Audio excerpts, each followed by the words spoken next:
और इस खबर को आप ध्यान से सुनिएगा। बंदूक की नोक पर का शादी अब मान्य नहीं होगा। जबरन मांग में सिंदूर दिलाना हिंदू मैरिज एक्ट के अनुसार मान्य नहीं है। 1990 के दशक में बिहार में पकड़ौआ विवाह का प्रचलन सबसे ज्यादा था। धीरे धीरे ये प्रचलन कम हुई, लेकिन आज भी बंदूक की नोक पर शादी करवाया जाता है। तो ये खबर आपके लिए जरूरी है और इस खबर को आप ध्यान से सुनिएगा। बंदूक की नोक पर का शादी अब मान्य नहीं होगा। दरअसल आपको बताते चले कि किसी महिला की मांग में जबरन सिंदूर लगाना हिंदू कानून के तहत विवाह नहीं है।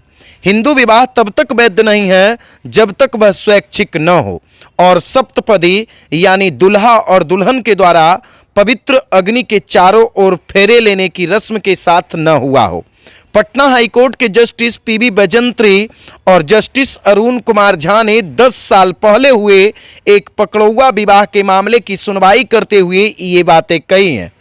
नवादा जिले के एक जवान की याचिका पर सुनवाई करते हुए कोर्ट ने पकड़ौआ विवाह को अमान्य बताया। 10 नवंबर को कोर्ट में इस मामले पर सुनवाई हुई थी और गुरुवार को इसका ऑर्डर जारी हुआ है। याचिकाकर्ता रविकांत सेना में सिग्नल मैन थे। लखीसराय में बंदूक के बल पर 10 साल पहले उनकी जबरन शादी करा दी गई थी। उनसे जबरन दुल्हन की मांग में सिंदूर लगाने के लिए मजबूर किया गया था।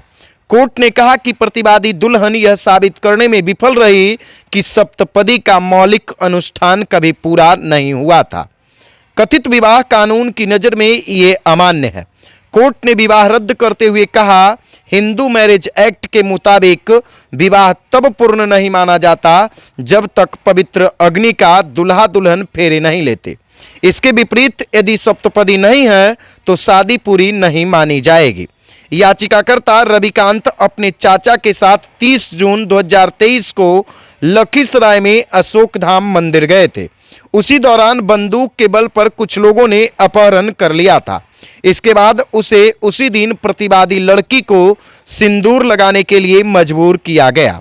इसके बाद रविकांत के चाचा ने जिला पुलिस में शिकायत दर्ज कराने की कोशिश की, लेकिन वह असफल रहे।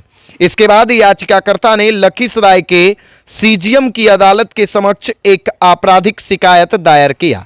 रविकांत ने अपनी जबरन शादी को रद्द करने के लिए फैमिली कोर्ट भी गए और 27 जनवरी 2020 को उसकी याचिका खारिज कर दी गई। इसके बाद उन्होंने पटना हाई कोर्ट का दरवाजा खटखटाया। हाईकोर्ट के जज पीबी बैजंत्री ने कहा कि पारिवारिक अदालत के निष्कर्ष त्रुटिपूर्ण थे। उन्होंने इस तथ्य पर आश्चर्य व्यक्त किया कि दुल्हन की ओर से मौखिक साक्ष्य देने वाले पुजारी को सप्तपदी के बारे में कोई जानकारी नहीं थी।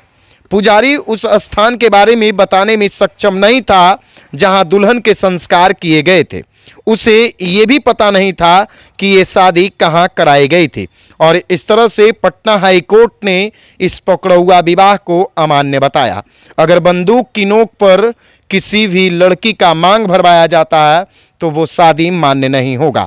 और ये 10 साल पहले एक मामला लखीसराय से सामने आया था जिस पर पटना हाई कोर्ट ने सुनवाई की और इस शादी को अमान्य कर दिया है। आपको भी मालूम है कि आपके भी आसपास के क्षेत्रों में अक्सर लोग बंदूक की नोक पर लड़कों को पकड़कर उसका पकड़ौआ विवाह कर देते हैं, यानी जबरन लड़की के मांग में सिंदूर करवा देते हैं। तो ये खबर आपके लिए ज़रूरी है और इस खबर को आप सुन लीजिए, समझ लीजिए कि जबरन मांग में सिंदूर दिलाना हिंदू मैरिज एक्ट के अनुसार मान्य नहीं है।